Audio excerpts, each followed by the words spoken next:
register a copyright for a single work by a single author, the requirements are that it must be a single work by a single person who owns all rights and who created everything in its entirety, and that it was not made for hire. From a physicality perspective, proper and timely copyright registration can have significant fiscal impact on earnings, royalties, and/or cash flow, depending on what's being registered. In the example I'll cover today, I'll show how to register a single song by a single author. To register a copyright, go to the Electronic Copyright Office website at eservice.eco.loc.gov. The United States Copyright Office falls under the Library of Congress. Once at the ECO website, create an account if you're not a currently registered user. Once you're registered, log in. You'll see several copyright registration options in the navigation pane on the left side. For our use case, we're going to choose the Register One Work by One Author option instead of the standard option. We'll sometimes call the One Work by One Author option one by one moving forward. The standard option is more flexible as it allows made-for-hire work, collaborative works, compilations, derivative works, and collective works. Since this example is for a specific use case that meets the one-by-one criteria, we're going to use that one. Besides that, the one-by-one option is cheaper than the standard option. As stated earlier, to register a one-by-one copyright, the registration must be for a single work created by a single person who owns all rights to that work and who created everything in it, in its entirety, and that it was not made for hire. Click Next to start the registration. In the type of work dropdown, there are several options. Literary work is for non-dramatic writing like an article, novel, essay, poem, nonfiction work, or computer program. Work of the visual arts is for drawing, painting, photograph, logo, sculpture, comic strip, or other design. Sound recording is for registering both the sound recording and the musical work embodied in that recording. Further stated, think of the sound recording as the recorded performance that you hear when audibly played back, and think of the musical work as the sheet music that tells musicians what to play or sing. Remember, for this type of registration, the author and claimant of both the sound recording and the musical work must be the same person. So if you wrote a song but had someone else perform it, or vice versa, you can't use this option. For this option, you can't be Michael Jackson. You've got to be Prince. Work of the performing arts is for musical work, play, screenplay, or script. For a song, this is like the sound recording option. However, it's only for the sheet music portion and not the performed sound recording. Select motion picture AV work for registration of a motion picture, audio-visual work, animated film, video game, or selfie video featuring one person, any of which must have been created by one person. For our use case, select sound recording and press continue.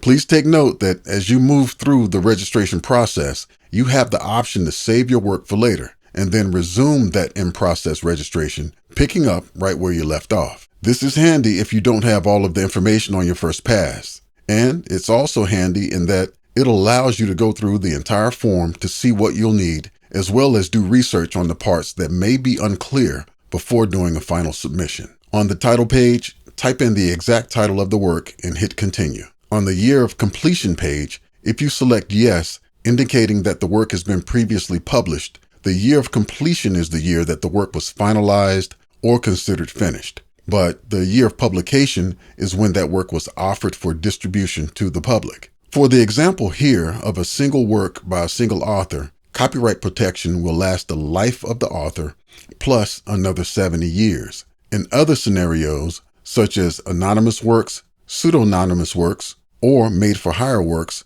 the copyright term, for the most part, is 95 years from the year of first publication or 120 years from creation, whichever comes first. For stuff created before 1978, the rules are more complex, but I won't be going over those here. Click Continue. On the author claimant page, if this is for your song, click the Add Me button to automatically fill in most of the required fields. You'll notice on some of the form pages asterisks denoting these required fields, but you don't have to actually fill out all of them because they're part of an either-or situation. Just know that if you see the red or and you've completed one of the sections, you can skip the other sections on that page. For example, I don't have to select domicile here, But at the same time, I do need to be savvy enough to figure out that the author-created field is not part of the OR situation, and it does need to be filled out. If you have anonymity or pseudonymity factors, check the appropriate box for your use case. For the author-created dropdown, the one sound recording by one author only covers the performance, the stuff that's actually coming out of the speakers. So for this use case, sound recording and musical work is the correct option. It covers the performance and the composition. Select sound recording and musical work and hit continue. On the limitation of claim page, even though it's a previously released song, I'm claiming exclusive rights to it, even the pre-existing ones. Since this is the first registration for my original work, I chose not to exclude anything. I've read several legal interpretations for this section, but if you have the same situation, do your own research and make the decision you feel is best for you. Once done, click continue. Although the rights and permissions page is optional, I'd advise that you fill it out in case there are questions about the technical management of the work or permissions to it. This way, the Copyright Office knows who to contact and how to contact them. If that's you, click the Add Me button and complete any missing fields. Although this is not an OR situation, there are sections for an individual as well as an organization. You can fill out as much or as little as you want. Once done, click continue. Although it looks similar to the previous page, the correspondent page is specifically about providing contact info for the person who can address questions concerning the copyright application itself. It seems like it could have been combined with the previous page, but perhaps sophisticated setups have one person in charge of rights and permissions, say a lawyer, for example, and yet another person for mechanically submitting the actual request, say an assistant or administrator. For this scenario, we'll first click Add Me, complete any missing fields, and then click Continue. On the mail certificate page, enter the contact info for who and where you want the physical copy of the copyright registration sent. Click Add Me, complete any missing fields, and click Continue. In the optional special handling section, if you need expedited service and meet the requirements to get it, complete the appropriate fields. If you don't need that, then click Continue. The certification page is the submitter's assertion that everything they've stated on the application is honest and true to the best of their knowledge. Enter your name in the name of certifying individual box and click Continue. This is the final step for completing the submission form before submitting it for processing. Double-check all of the information and use the navigation pane on the left to go back to edit any sections that are incomplete or have errors. Once everything checks out as correct, you can save your work for later or add it to the cart. I find it wise to save it for later and take a break here, even if it's just 10 minutes. Coming back later to do a final review with fresh eyes cuts down on mistakes. Once you're ready, click Add to Cart. On the cart page, you can add more products and services, add additional works for copyright, or check out. We're doing just one item, so click Checkout. For the next step on the cart page, you can make changes to the order or pay. We've tripled and quadruple checked this order, so we're confident that it's correct. Click your desired payment method. Click OK to acknowledge navigation away from the ECO site to the U.S. Treasury Pay.gov site, which will handle payment processing. Select the bullet for the correct payment method and click Continue. Currently, the cost for single work by single author is $45. That's $20 less than using the standard application for the same song, which would cost $65.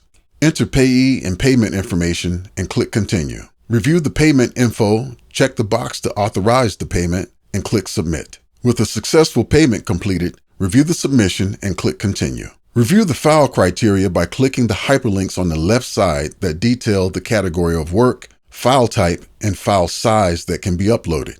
Also note that you do have the option to send in submissions by mail, but in this example, we're only covering the electronically submitted option. Once you've properly prepared the submission file for upload, click the green Select Files to Upload button in the Step 1 section. This step doesn't actually upload the file, but instead stages it for upload to the ecosystem. Navigate to your file in the pop-up and select it. If successful, you should see your file queued up in the Select and Upload Files section. Verify that the reported file name and file size on the eco site matches the source file properties. If you need to make a change before uploading, do it now because once it's uploaded, it can't be deleted. Once you're satisfied everything is correct, click the blue Start Upload button. It takes a few minutes for the uploaded file to sync up, so if you click the link to view uploaded file names, don't be alarmed if the pop-up is empty. Give it a bit. If you're antsy about it, you can refresh the page a few times and check for it again. And if you're really antsy about it, you can navigate to the home page, select the submissions link, and then check it again. Since the website is indicating a successful upload, I'll click the big green button in the Step 2 section to complete the submission. If there are issues with the upload, you can reach out to the Eco Help Desk, and they can re-enable uploading for you if necessary. Additionally, if you click the link for current processing times, you can get an idea of how long it takes your type of submission to complete. The 1x1 copyright should be a claim that does not require correspondence, and that one shows an average of 1.5 months to process. It's been several minutes now, so navigating back to the submission page to check the uploaded file status property shows the uploaded file in the pop-up.